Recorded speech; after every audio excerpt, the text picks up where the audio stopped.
무설정 아파트론 완전 정리 아파트 추가 대출 등기에 안 남기고 1억 더 뽑는 방법에 대해 오늘 함께 알아보겠습니다. 요즘 같은 시기에 아파트에서 대출을 더 받을 수 있나요? 이 질문 정말 많이 들어옵니다. 이미 담보대출이 한번 잡혀 있는 상태에서 추가로 한도를 더 빼낼 수 있는 구조, 그게 바로 아파트 추가 대출입니다.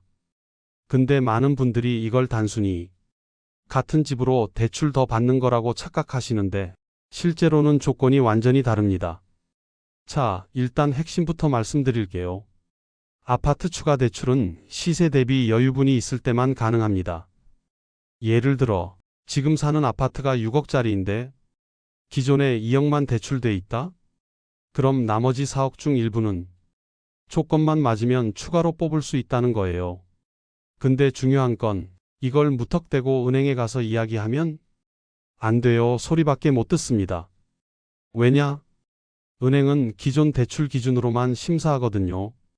근데 실제로는 이금융, 캐피탈 또는 무설정 아파트론 방식까지 활용하면 기존 대출을 건드리지 않고도 추가 자금을 확보할 수 있어요. 무설정 아파트론이 뭔지 감 안 잡히죠? 등기에 근저당이 안 남아요. 즉, 눈에 안 띄게 대출받는 방식입니다. 배우자 몰래, 가족 몰래, 혹은 기존 대출기관 눈치 안 보면서 자금만 조용히 뽑고 싶은 사람들한테는 최고의 방식이에요. 그래서 최근엔 이혼 준비 중, 사업 확장, 자녀 결혼 자금, 이런 이유로 아파트 추가 대출을 무설정 구조로 설계하는 사례가 많습니다. 여기서 핵심은 뭐냐? 이건 혼자 절대 못 알아봐요. 부동산 매매랑도 다르고 그냥 대출 비교 어플로 해결되는 것도 아닙니다. 진짜 이 구조를 아는 전문가 아니면 괜히 신용 점수만 깎이고 기존 대출 깨고 한도도 못 받는 상황 생깁니다. 그래서 만약 지금 내 아파트에서 추가로 얼마까지 더 가능할까? 혹은 기존 대출은 그대로 두고 자금만 조용히 만들 수 있을까? 이런 고민 중이라면 그게 바로 아파트 추가 대출의 영역입니다. 그리고 그 중에서도 무설정 아파트로는 제대로만 활용하면 등기엔 아무것도 안 남기고 자금만 확보하는 비밀 병기가 될 수 있어요. 다음 영상에서는 이 무설정 아파트론이 실제로 이혼 준비자, 법인 사업자, 자녀 결혼 자금 마련한 부모들한테 어떻게 활용됐는지 사례까지 쫙 정리해서 보여드릴게요. 혹시 대출받고도 등기에 아무것도 안 남기는 방법 들어보신 적 있나요? 오늘 이야기할 건 바로 무설정 아파트론입니다. 이건 일반 담보대출하고 완전히 다른 구조예요. 보통 아파트 담보대출을 받으면 등기부등본에 근저당권이 등록되죠. 은행, 캐피탈, 누가 돈 빌려줬는지 부동산 서류에 다 남습니다. 근데 무설정 아파트로는 등기에 아무것도 남기지 않고 대출이 실행됩니다. 그게 가능해요? 진짜로 가능합니다. 다만 조건이 있습니다. 이건 대부분 이금융권이나 캐피탈사에서 특수한 방식으로 처리하는 거라 시중은행에선 거의 안 해주고요. 일정 수준의 신용자산 상환 계획이 명확해야 가능해요. 근데 이걸 왜 사람들이 찾냐고요? 첫째, 배우자 몰래 대출받기 위해서입니다. 예를 들어 이혼 준비 중인데 배우자가 내 자산 내역을 다 체크하고 있다? 그럼 무설정 아파트론이 유일하게 들키지 않는 유동성 수단이 될 수 있어요. 둘째, 자녀 결혼 자금, 병원비, 급한 비용을 기존 대출 안 건드리고 조용히 마련하고 싶을 때 등기에 아무것도 안 남으니까 자녀가 알 방법도 은행이 알 방법도 없습니다. 셋째, 사업자 등록이 되어 있거나 법인 대표인 경우 개인 신용관리, 리스크 회피용으로 무설정 구조를 통해 담보 기반 대출이지만 외부 노출이 없는 방식을 선호하죠. 그럼 이건 안전할까요? 정확하게 말하면 이 방식 자체가 불법은 아니고 정해진 금융사 내부 상품으로 움직입니다. 다만 금리가 일반 담보대출보다 조금 높고 승인이 쉽진 않기 때문에 실제 진행은 경험 있는 중개처나 컨설팅 전문가가 필수예요. 그리고 많은 분들이 걱정해요. 그럼 나중에 갚을 때 뭔가 문제가 되지 않나요? 아니요. 등기부에 설정이 안 돼 있어서 오히려 이후 담보 해지나 매도 시 더 간편한 경우도 많습니다. 무설정 아파트로는 지금처럼 자금 확보는 급한데 자산 노출은 피하고 싶은 사람들에게 가장 실전적인 대안이 될 수 있어요. 결론 정리합니다. 무설정 아파트로는 조용하게 기록 없이 자금 마련할 수 있는 방법, 부부 갈등, 상속 문제, 자녀 부담 없는 대출을 원할 때 적합. 금리는 다소 높고 승인 조건은 깐깐하지만 제대로 쓰면 일반 담보대출보다 효율적일 수 있다. 정확히 이런 거 찾고 있었어요. 무설정 아파트론 상담을 받을 때 가장 많이 들었던 말입니다. 왜일까요? 오늘은 진짜 현실에서 무설정 아파트론을 찾는 사람들이 어떤 상황에 있는지 실제 사례로 딱 3가지 정리해 드릴게요. 첫 번째는 이혼 준비 중인 배우자입니다. 남편이든 아내든 이혼을 앞두고 있을 땐 재산이 노출되는 걸 극도로 꺼립니다. 이 사람한테 이 아파트가 있는 줄 몰랐으면 좋겠다. 내가 따로 준비한 돈이 있다는 걸 들키고 싶지 않다. 이럴 때 무설정 아파트로는 등기에 이름이 안 남습니다. 은행이나 법무사 열람을 해도 추가 대출 흔적이 안 보이기 때문에 사실상 안 보이는 대출이 가능한 거예요. 두 번째는 법인 대표나 사업자입니다. 사업하시는 분들은 보통 개인 대출을 받을 때 신용 노출을 굉장히 신경 씁니다. 특히 법인 명의 부동산이 아닌 개인 명의 아파트를 이용해 자금은 만들되 기록은 남기지 않으려는 경우가 많아요. 예를 들어 법인 자금이 급한데 계좌 추적이나 회계장부에 안 찍히게 하고 싶다? 무설정 구조로 개인 담보대출을 받아 법인 계좌로 입금하는 방법도 있습니다. 물론 이건 전략적으로 잘 설계해야 가능하죠. 세 번째는 1금융 대출이 거절된 사람입니다. DLS 규제 때문에 더 이상 대출이 안 나와요. 이미 은행에서 한도가 꽉 찼대요. 이런 말 자주 들으셨죠? 아파트 추가 대출을 원하지만 은행이 이미 대출 있다고 거절했을 때 무설정 아파트로는 후순위 자금 조달의 유일한 통로가 됩니다. 게다가 이건 기존 대출을 갈아탈 필요도 없고 그냥 그 위에 얹어서 받는 구조라 속도도 빠르고 자금 분리도 가능해요. 이런 케이스들을 보면 알 수 있죠. 무설정 아파트로는 단순히 숨기는 대출이 아니라 정확한 목적과 상황에 맞는 전략 자금 설계 도구입니다. 물론 아무나 다 받을 수 있는 건 아닙니다.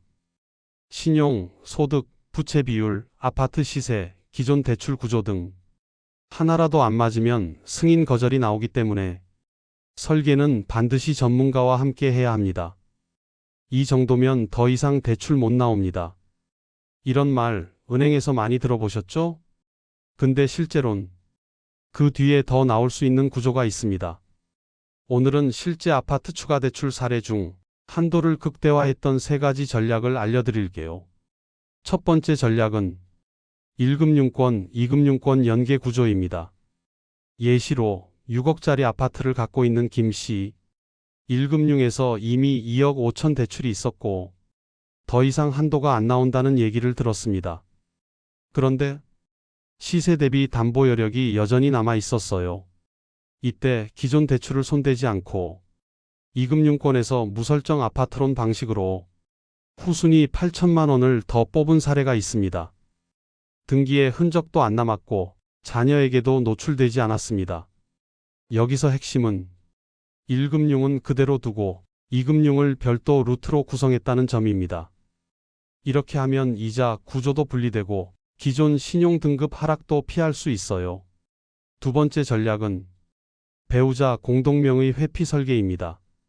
부부 공동명의 아파트라 대출 받으려면 배우자 동의가 필요했던 것이 하지만 부부가 이혼을 고려 중이었고 본인 명의만으로 조용히 자금을 마련하고 싶어 했죠. 이때 무설정 아파트론을 본인 단독으로 설계해 5천만 원을 비노출 형태로 자금화했습니다. 이 구조는 기존 대출은 놔두고 별도 루트에서 돈을 빼기 때문에 배우자에게 등기상 노출되지 않습니다. 이혼 조정 전 가장 조용한 유동성 확보 전략이죠. 세 번째 전략은 법인 사업자 자금 분리입니다. 개인 명의 아파트를 가진 비대표, 사업자금은 필요하지만 회사 계좌, 세무, 은행 모두 눈치가 보여 사실상 자금 운용이 막힌 상황이었어요.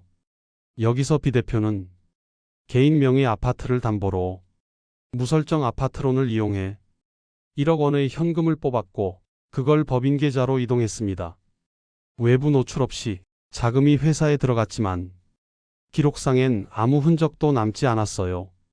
이런 방식은 실제로 소규모 법인, 프리랜서, 고소득 사업자들 사이에서 굉장히 많이 쓰이고 있습니다.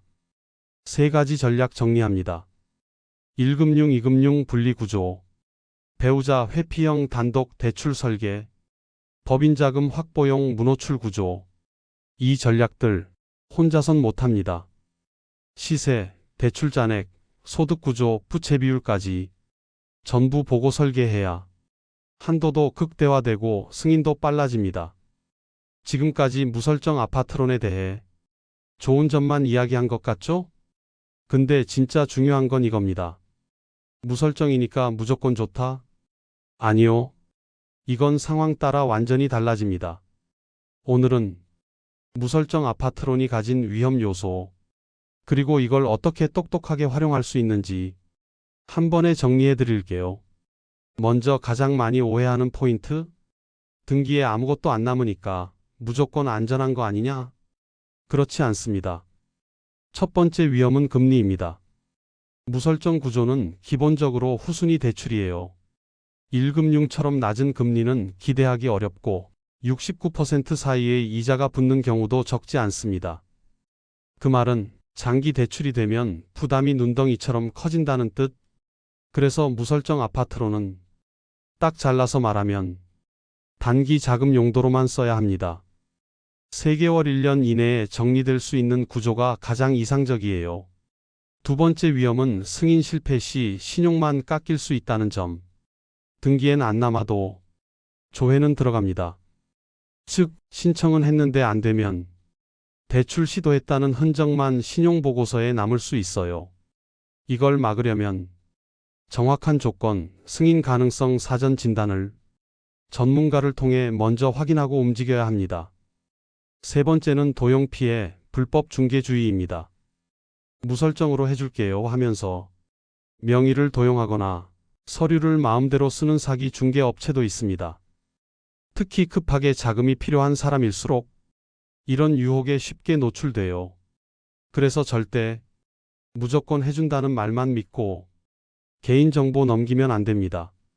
공식 등록된 중개처인지 확인하고 진행 내용이 서면으로 남는지 체크해야 해요. 그럼에도 불구하고 무설정 아파트로는 제대로만 쓰면 진짜 강력한 도구가 될 수 있습니다. 배우자 몰래 준비해야 할 이혼 소송, 사업 확장을 위한 단기 유동성 확보, 자녀 결혼, 부모 병원비 같은 급전 필요시 기존 대출 건드리지 않고 조용히 자금 뽑기. 이런 경우엔 등기에 남지 않는 무설정 구조가 리스크를 피하는 동시에 한도를 뽑는 최적의 선택이 될 수 있어요. 정리합니다. 무설정 아파트로는 칼입니다. 잘 쓰면 도구고 잘못 쓰면 위험입니다. 당신 상황에 따라 이게 필요한지 피해야 할지 객관적으로 설계해 줄 사람이 필요합니다. 혼자 고민하지 마세요. 필요하다면 아래 설명란 참고해서 안전하게 문의하시고 당신의 상황에 맞는 대출 전략을 함께 고민하세요. 다음 영상부터는 소득이 없어도 가능한 담보대출, 공동명의 아파트 대출 방법, DSR 막힌 사람들을 위한 우회 전략 등 실제 사례로 다시 찾아뵙겠습니다.